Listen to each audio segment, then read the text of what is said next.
So have you seen that the singer slash songwriter, The Dream, the guy who's written for Rihanna, Beyonce, some of the biggest stars in the world, is now being sued for trafficking, R-wording a woman, and allegedly strangling her as well. What?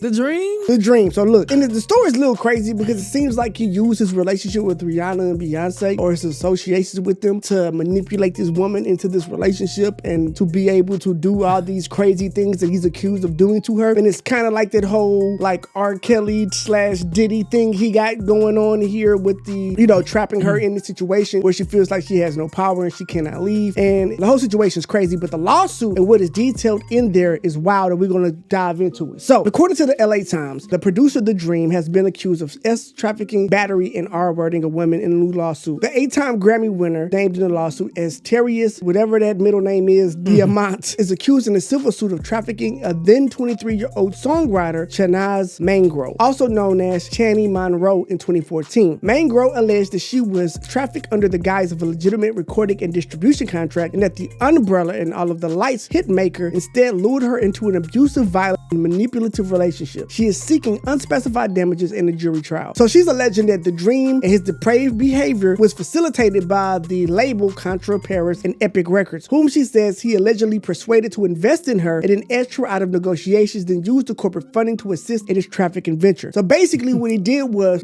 took the girl, said, I'm gonna get you a record deal, got her a record deal, allegedly got the money, and then used that money and power to control her, and then never got her popping, never did anything for her, and then she lost the deal the second she didn't want to be with him anymore. She claimed that the producer used her vocals without compensating her or crediting her on his leaked 2016 track Transparent, and that he used her for his base desires. She alleged that he locked her in a dark room adjacent to a recording studio and then violently had sex with her and then left her there naked and alone for hours. She alleged that he would return to have sex with her and demanded that she tell him she loved him, the complaint said. Monroe also accused the producer of using his age and influence in the music industry to manipulate her into believing that she needed him to be successful, and roped her into his world through false promises to gain her trust. She alleged that he assured her he would sponsor an extension of her international visa, write blockbuster songs for her as he did for Beyonce and Rihanna if she became part of his sanctuary, and offered her a lofty version of recording and publishing contracts with major labels, and told her that she would open for Beyonce on an upcoming tour.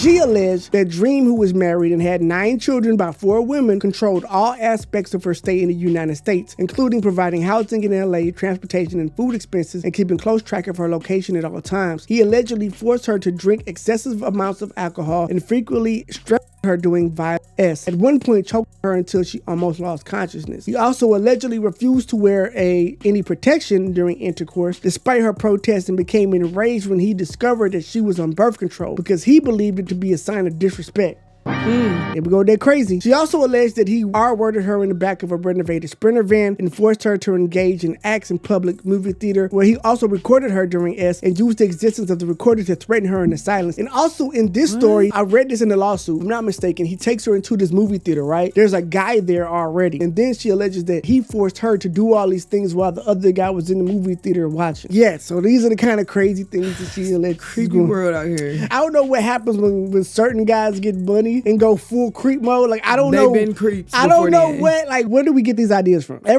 She claims that every attempt to revive her career has been hijacked by The Dream and those who support him. She said that she has trauma from which she is yet to recover, including feeling broken as an artist. Now, nearly a decade later, Miss Monroe is putting the pieces of her life back together. So she's just saying that he basically controlled her using the record deal, controlled her using his money. He was supposed to renew her visa. He promised her all these things. He also was telling her, like, Rihanna and Beyonce, they send me flowers to give me the right song for them because, Rihanna knows that I'm mad at her, so she got to make up to me. Beyonce, she got to do this so that she can get a song from me. So you got to do this so that you can get a song from me. And you got to understand, like, if these major stars beg me to come give them my magic, if I'm giving it to you and I'm going to make you the next biggest star like a Beyonce or Rihanna, these are all the things you got to do. She said that after she left Dream, and I believe allegedly in the lawsuit, it's a while since I read it, but she was saying something along the lines of, like, when she left Dream, she was trying to, like, still pursue pursue her deal that she had. And the second it was over with him, they cut the deal off and dropped her from the label. And so she went through all of that and didn't get anything from it. But this is the thing. This is the thing that always makes me wonder about these situations. Is this weird? Yes. Were you down for all of this? Probably not. But were you down for all of these things because of what you were promised? And now that you didn't get what you were promised, now we have a problem. I mean, then so my thing is, me personally, I'm not going to come into a situation with Kanye West, Diddy, Rick Ross, and think that out of all of the women in the world, you're about to promise me all these things and I haven't seen you doing it. Like, okay, if it's a guy that's always buying all his girlfriends Maybachs, oh, he know I'm buying Maybachs, I'll get my Maybach next. But the thing is, these women come into these situations and then, I don't know for sure, but then you feel victimized now because you came in trying to get something out of the situation, and I get it, if that's what y'all gonna do, but there is a stance you gotta take for yourself. I'm in here working hard. If you want to contribute to this, you can give me money right now. We can go see Beyonce right now. We can do what you want to. I'm not going to go do this and do that. And girl, if I do this, I mean, he gonna give me this. You're now selling yourself to him. That's what I'm saying. Selling yourself to him. Yeah, exactly. Because I can't. You're 23, or I guess at the time, this 24 at the time. This is a dream. You've dealt with Mariah Carey and all these other people. I mean, if you're gonna make something happen, you can make it happen right now. Like, it don't take you that long. It doesn't take that long. I don't have to go suck this and do this and I'm right over here. No, I'm in the movie theater. I'm calling for police. I'm done. I'm not doing it. I think that's my only question about these situations, because it seems like, and this is the thing that I was also wondering. We see all these women coming out now, and some of these situations just sound like business deals going bad. Like, you were okay with all of these things happening. Now, not everyone. Like, I don't think Cassie was getting anything out of being in Diddy's sphere at that point. Like, when things were really bad, I think she was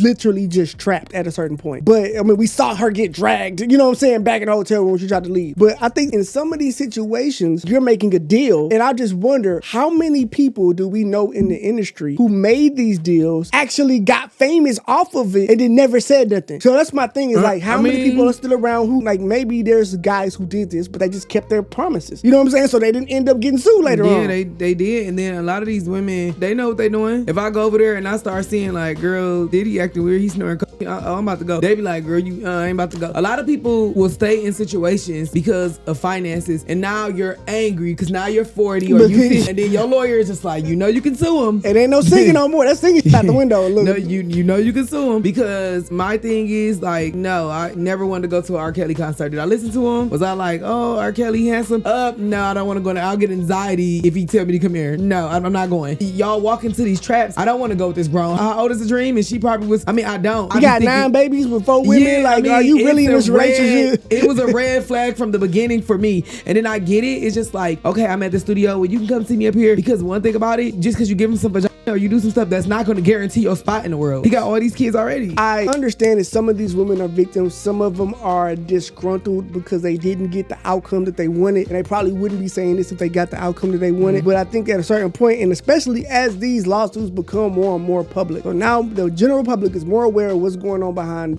closed doors. So you should have a better idea when you go in these situations, what's going on and what you signed up for. So in the next couple years, like, if you end up in one of these Diddy, Dream, allegedly, or Kelly situations, you knew better. Like, it was not a secret no more. We know exactly what's going on. You signed up for it. If you don't like the deal, then get out of there. It doesn't change. It's like, okay, you a girl and you go on a blind date, you didn't know the guy, but you go and you get killed. We see these stories all the time. So why are you still hopping in the car with strangers? Why are you still, like, just why? Like, I didn't know him. I met him online. We've seen Lifetime stories that's not hidden. Like, if you get in the back of a van and nobody ever see you again, like, you ain't heard all this trafficking we've been talking about for the last few years. We knew Birdman took Lil Wayne money, but right now it is a lot of people that will still sign. I mean, just a scenario. Yeah. People will still do it for, like, I don't care if you rape me. I don't care if you take my money. I mean, not like I'm trying to get on, but I know what you're saying. I don't care. As long as I get through that door. Because people will sell themselves that short every time. So, I mean, you don't know. I pray for these women. I pray for everybody, though. And instead of finding a real producer that would actually get behind you and help you make your career, you spent all your time or your best time clout chasing the weird guy who just wanted to do weird stuff to you and never give you a deal. But I guess when you're desperate, you're young, you really want this dream, and you see all the lights, you see he can be around these people. You know for a fact that he wrote these songs. He really is who he says he is. He could do it. This is the thing. If someone's going to do something, they're going to do it. Like, you know what I'm saying? And if he's only going to do it if you become his slave or allow him to defile you in the most crazy ass ways, then is that really worth the price? You know what I'm saying? It's not. All right, so if we get more information on this, we'll let you guys know. Right now, it's a civil suit. There has been no, from what I understand, criminal charges. Dream did respond to this, and of course, he's denying all allegations and saying that, you know, none of this happened, none of it's true. She's completely lying. You know, if you believe him, that's cool. If you don't, that's cool too. We saw Diddy say that shit, and then immediately that video came out. So I don't know. I don't take nobody's word for nothing. I don't take her word. I don't take his word. Until we see a video or some more evidence, hey, it is what it is. We'll see what happens. Hopefully she got some text messages, some pictures, some information that backs up her story. Because the one thing about the Diddy stuff is a lot of the stuff that was said, we got to actually see. Not even the Cassie stuff. Like, yeah, we saw that video, but there was other videos, pictures, evidence that, like, even if you didn't see exactly what happened, it was like something ain't right here. So we'll see what happens, and we'll let you guys know as the story evolves.